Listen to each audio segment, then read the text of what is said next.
Thanks for joining us on Valley News Live. You are looking live out the windshield of Eric Whitehill, our storm chaser, exclusively here at Valley News Live, along with Summer Schnellbach. They are getting into position to keep their eyes on the skies. The only crew and the only team with a set of eyeballs on the ground where we're expecting things to get volatile tonight. Plus, we have the Dakota Magic Casino camera down to the south where these storms will evolve and move northward. It's a first alert weather day, and let's get right to the details that you need to know. First and foremost, we do have a cluster of thunderstorms east and south of Bemidji heading into Duluth right now. The Cloquet area seeing some of these thunderstorms making their way in. Those are exiting.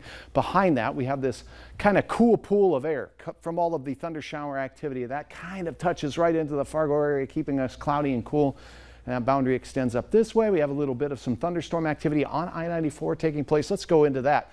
This is non-severe right now, and you can see the movement's fairly quick over the last hour, upwards of 40 miles per hour. Interesting echo racing this way as well from the radar scene as we take a look at that. But first and foremost, these showers and thunderstorms, again, have some small softish hail in them, nothing severe. This is not the main event, but some locally heavy rain. Northern Stutsman County as they move north and east at about 45 miles per hour at this time. Here's your alert for tornadoes. A tornado watch has been issued for most of eastern and central and northern South Dakota until 10 o'clock tonight.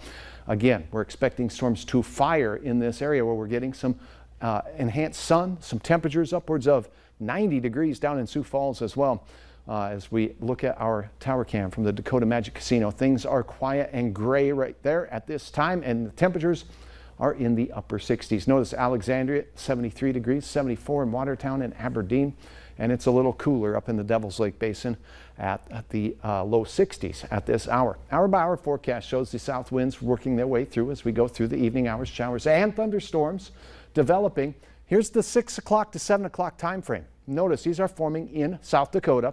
We have some hit and miss showers and thunderstorms in the James River Valley that will lift to the Highway 200 and Highway 2 corridor heading into the evening hours. Look how quickly this expands and races northward. They're going to be moving at a clip of 40 to 55 miles per hour. These will be producing some gusty straight line winds, but it's in these first initial hours of the storms where we could see the tornadic storms down to the south. We could get a strong one here or there. We're going to keep our eyes on that. And notice the backwards C shape to the line here and the line up here. This backward C shape indicates that gusty nature of the wind, pushing and actually accelerating these storms northward as we go through the evening hours. So this leading edge of storms here could produce what we call a cold pool gust front blasting out of the storms, and those gusts could exceed 70 miles per hour. So if storms are approaching your area, you're hearing rumbles of thunder, check with us right here on Valley News Live. We'll let you know which ones are severe and where they are and what they may produce. Notice how quickly we go from 8 to 10 o'clock and they race from Fargo all the way into and through Grand Forks and are racing toward the international border, Roseau County as well. As they do lift northward into the cooler air, atmosphere is a little less volatile up there. That will limit some of the hail size, but they will still be very windy storms and powerful, and the tornado risk goes down as well. Model has some late night storms developing in our far eastern counties, eastern Otter Tail, Wadena, quickly moving off to the east, and then for by and large parts, this storm is out of here after about 1 a.m. Tomorrow morning, 50s to start. Gusty winds out of the west will exceed 40 miles per hour. Hit and miss sprinkles to the west on a cooler and windy day. We'll see temperatures near 70 degrees, and I think we'll see more clouds than sun as the gusty winds subside a little bit late in the day. How much rain? Locally under the thunderstorms, 2+ inches along their track as they work from south to north. Many of us will see up to an inch of rain, and that late pool of storms, should they form, could indeed produce some enhanced totals out to the east as well. This will have an impact on our rivers, and we'll keep you up to date once we know where the heavy thunderstorms drop that rain. As we go through the upcoming week, we're going to keep an eye on it.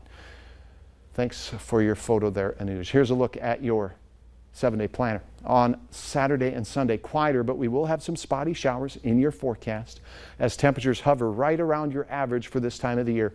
And then as we go through next week, quiet weather for the most part. Can't rule out a few showers or thunderstorms as we go through Wednesday and again on Thursday. So Stacy, again, the number one thing to keep in mind here is to stay informed. If you hear thunder, tune to us, get your Valley News Live weather app out, and we'll let you know which storms are the ones to be concerned about. All right, good advice there, and great to have that team on the ground. Indeed. Thanks, Hutch. Yeah.